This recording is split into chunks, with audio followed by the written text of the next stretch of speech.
এই খাড়িটার নাম হচ্ছে ব্রিটিশদের নামে নাম। এটা আপনারা প্রশ্নই করতে পারেন কেন? কারণ কারণ ভারতবর্ষে ব্রিটিশরা 200 বছর রাজত্ব করে গেছে। যখন যে লর্ড সাহেব আমাদের বকখালির বুকে শাসন করেছেন, ওদের স্মৃতি এখনো পর্যন্ত আমাদের বয়ে বেড়াতে হচ্ছে।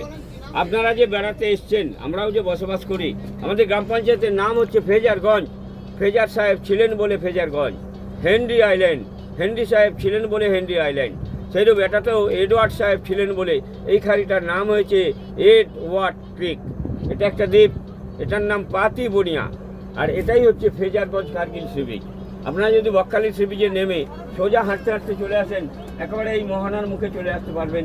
তবে পথটা 5 কিলোমিটারের, আপনাদের পক্ষে সম্ভব নয়। হয় টোটো, নাহলে অটো, নাহলে প্রাইভেটে করে এসে নেমে ঘুরে আবার বকখালি যেতে পারবেন। আর এই যে খাড়িটা দিয়ে যাচ্ছেন, সামনেই মোহনা। মোহনা পের হলে পুরোটাই আমরা বে বেঙ্গল মানে বঙ্গোপসাগরের ওপরে দিয়ে যাব।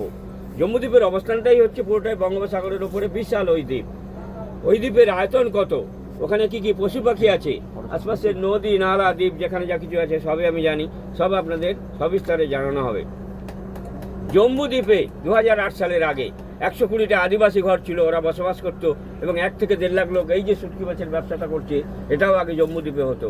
কেন সরকার সবাইকে তুলে দিয়ে নোম্যান্স ল্যান্ড করেছে, কী কী কারণ দর্শিয়েছে, ওদেরকে কোথায় কোথায় পুনর্বাসন করেছে, সব কিছু আপনারা সবিস্তারে জম্বুদ্বীপে গিয়ে জানতে পারবেন। আর এই যে বঙ্গোপসাগর, এটা কোন কোন সময় কী কী রূপ ধরে প্রাকৃতিক নিয়মে, সব কিছু আপনারা সবিস্তারে জম্বুদ্বীপে গিয়ে জানতে পারবেন। হ্যাঁ, আর এই জম্বুদ্বীপ যেতে গেলে পরপর দূর থেকে দুখানা দ্বীপ দেখা যায়। এক হচ্ছে মৌসুনী আইল্যান্ড, 2 হচ্ছে সাগর দ্বীপ। আজকে কোনো দ্বীপই দেখতে পাবেন না, আমরা জম্বুদ্বীপেও দেখতে পাবো না। তবে আমাদের জিপিএস ধরে যেতে হবে, গিয়ে আবার আপনাদের ফিরিয়ে আনা হবে।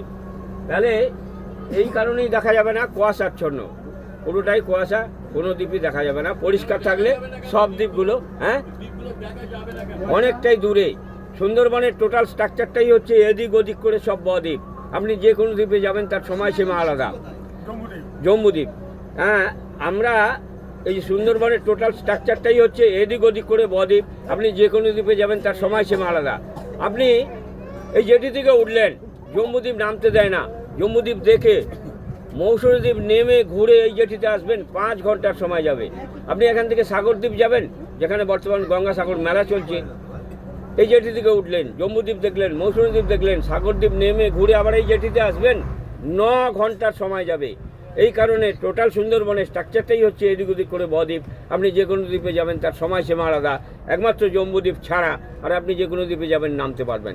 এবার জম্বুদ্বীপে কেন নামা, ওঠা, কায় কারবার, বসতি সবই একটা দিনে ছিল, এখন কেন সরকার নোম্যান্স ল্যান্ড করে দিয়েছে, কী কী কারণ দর্শিয়েছে, ওদেরকে কোথায় কোথায় পুনর্বাসন করেছে, সব কিছু আপনারা সবিস্তারে জম্বুদ্বীপে গিয়ে জানতে পারবেন। ওখানে গিয়ে অ্যাঙ্কার করে বলা হবে, ওখানে গিয়ে নঙ্গর করে লঞ্চটা চলবে না, দাঁড় করিয়ে বলে আবার ফিরিয়ে আনা হবে।